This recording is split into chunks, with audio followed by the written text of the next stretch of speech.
Сәлем, бұл тез мультик. Бүгін бізде B-Movie мультигі. Аралар қаласы. Бұл қала омартаның ішінде орналасқан. Сонда өмір сүретін әрбір ара адам сияқты жұмыс істеп күн көріп жүр. Мынау Барри есімді ара. Бәкөнай бүгін колледж бітіреді. Ол ата-анасымен қоштасып жолға шығады. Жолда досы Адамды алып ап таксовать етеді. Сосын екеуі колледжға жетеді. Онда бәрі жиналып қалыпты. Бір кезде олардың директоры сахнаға шығып, колледж түлектері Honix компаниясында жұмыспен қамтылатынын хабарлайды. Бәрі риза. Содан кейін барлық түлектерді Honix компаниясымен таныстырып, апайлары балдың қалай жасалатыны туралы айтып жатыр. Жолай түлектер дулығаны сынақтан өткізіп жатқанын көреді. Біраз уақыттан кейін бұларға тозаң жинағыш арнайы жасағы көрсетіледі. Барри солар сияқты омартадан сыртқа шыққысы келеді. Барри досымен екі қызбен сөйлесіп тұрғанда тозаң жинағыштар кеп, братишки деп өздерінше болады. Келесі күні ол досы Адам мен Honixқа келеді. Бұл жерде аралар қандай жұмыс істейтіндерін таңдайды. Адам көзі банкі боп таңдай алмай досынан сұрайын десе, досы жоқ. Барри досына звондап, омартадан сыртқа шығып әлемді көргісі келетінін хабарлап, тозаң жинағыштар арнайы жасағына келеді. Командир өзінше алғысы келмейді, ақша сұрағысы келген ғой. Ақырында кейбір аралар Барриді жақтап, содан командир оны командаға қосады. Кейін командир, бүгін жаңбыр жауы мүмкін, абай болыңдар. Және қандай жағдай болмасын, араларға адамдармен сөйлесуге тыйым салынады деп оларды жолға аттандырады. Барри сыртқа шыққанда «Вау» дейді. Сосын олар қонып, жұмыстарына кіріседі. Бір кезде ұшып келетіп олар төменде гүлдер деп ойлап, жақындап қараса бұл теннис топтар екен. Барри допқа қонып, сонда тұрып қалады.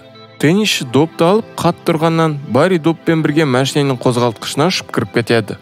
Бақытына орай аман қалып, шығады әйтеуір.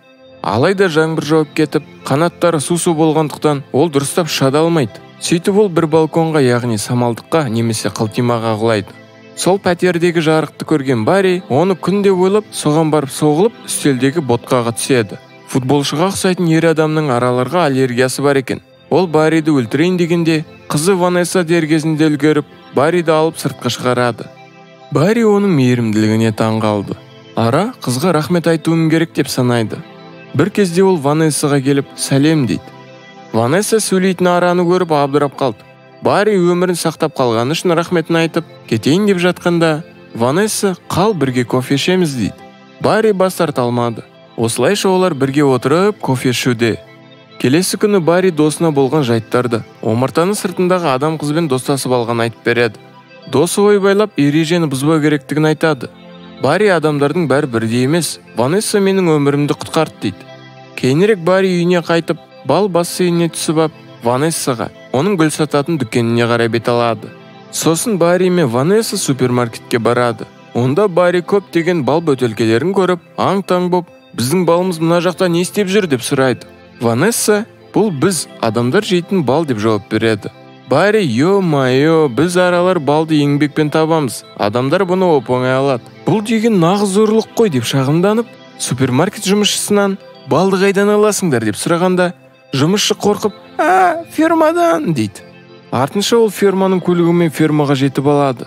Сонда Барри болып жатқанын бәрін дерлік суретке түсіріп алады.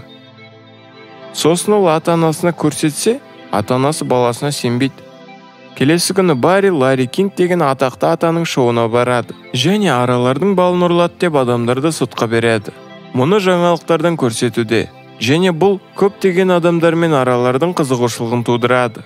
Лейтон Монгомери есімді қорғаушы сотта Барриға қарсы қаладағы 5 ірі компанияның атына шығатын болады. Барри аралардың құқығын қорғайды. Лейтон мырза, Алла тағаланың біз үшін жасаған сыйларынан толық ләззат алуымыз керек дейді. Барри шығып, адамдар біздің балымызды ұрлап жатыр. Онымен қоймай бізді газетпен өлтіреді деп шағымдануда. Сосын Барри куәгерлердің айтқаны дұрыс емес екенін дәлелдеп, алғашқы сотты жеңеді. Барри мен Ванесса кешкі ас ішіп отқанда, қыздың бағанағы футболшыға ұқсайтын жігіті келеді. Ванесса жоқ кезде жігіт Барриге араларды жек көретінін хабарлайды. Сосын Барри туалетте қолын жуып атқанда, оған футболшы тап береді.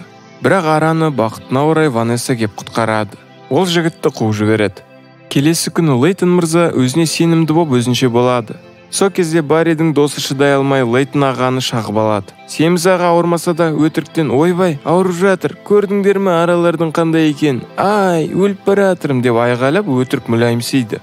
Аралар шаққаннан кейін инесі қалатындықтан Барридің досына Барбидің зубочисткісін тығып қояды инесінің орнына.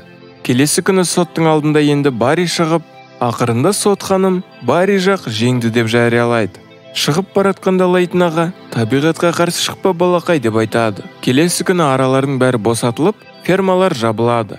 Супермаркеттерден балдар алынды. Сол себепті Хонекс компаниясы жұмысын тоқтатты. Енді бал жетеді, жұмыс істеудің не керегі бар? Алайда осыған байланысты өсімдіктер мен гүлдер солып қалады.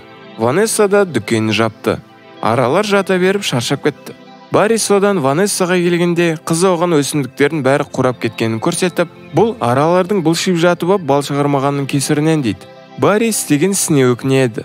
Содан кейін Ванесса Калифорнияда өтетін ең соңғы гүл парадына баратын айтып, кетіп баратқанда оны Барри қуып жетіп, о жақта тозаңдары бар гүлдер болуы керек. Сол гүлдерді алып келіп, оны аралар қайтадан тозаңдандырса, әлем қайтадан гүлденеді емес пе дейді. Олар сонда жетіп, гүлді ұрлап ұшаққа тиейді. Ұшқыш ауа райына байланысты біраз кешігіп баратын хабарлағанда, Ванесса мен Барри гүлдер қурап өліп қалам екен деп ойлайды. Барри ұшқышқа барып шешіп қайтпақ болады. Бірақ әрине ұшқыштар одан шошып, бір-бірін ұйықтатады. Көп ұзамай бұл жағдайда аралар естіп, көмекке ұшып келеді. Көптеген аралар ұшақты жайлы қондырады. Сонда Барри шығып ап, халқым, жұмысқа кірісуіміз керек деп хабарлайды. Содан аралар жұмысқа кірісуге ынтасын көрсетуде. Содан кейін аралар жұмыстарына кірісті. Олар гүлдерге тозаң шашып, айналаны жасылдандырып, гүлдендіреді. Ванесса дүкенін қайта ашты. Оған Барри көмектесіп жүр. Осы жерден бұл тез мультик аяқталады. Соңына дейін көргендеріңе рахмет. Қолдауларыңды арнаға жазылып, колокольчикқа басу арқылы және комментарийге бұл мультик жайында не ойлайтындарыңды жазып көрсете аласыңдар.